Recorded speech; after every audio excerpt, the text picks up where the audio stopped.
Sa number 3, Lucio Co, handa mag-invest sa basiwa para masolusyonan ang ginakulang nga supply sang tubig sa Bacolod. Hulato na lang kung ano ang mangin resulta. Ini ang pahayag ni Bacolod City Mayor Greg Satay matapos siya nga makigsapol sa tag-iya sang Crystal Bridges Holding Corporation nga si Lucio Co nga mo sa karon ang nag-acquire sang prime water. Sa ila paghinunanon sang Domingo, naghambal man si Co sa iya nga handa sila mag-invest sa prime water kag Bacolod City Water District agud masolusyonan ang madugay na nga problema sang syudad sa supply sang tubig. Ginsiling sang alkalde, nagalao mo siya nga mapatuman ini sang kumpanya ni Ko bangod hindi na makahulat pa ang pumuluyo sang malawig pa nga tion agud masolusyonan ang problema sa ginakulang nga tubig. Ilabi na nga nagahilapit ang tig-ilinit.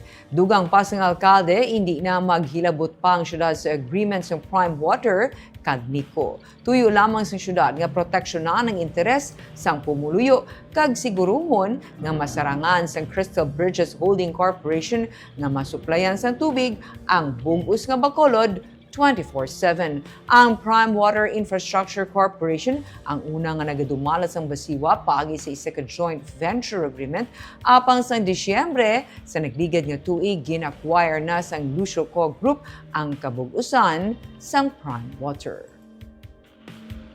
Nag-signify nga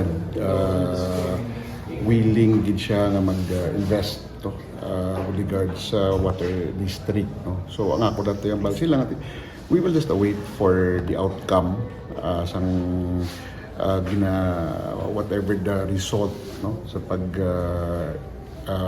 investment or whatever na legal procedure na ginahimo between Prime Water and their company, no? So from our end, nagbala kami natin, the city is having problems right now, no, with the water supply, especially kasi malugsulod na ang summer.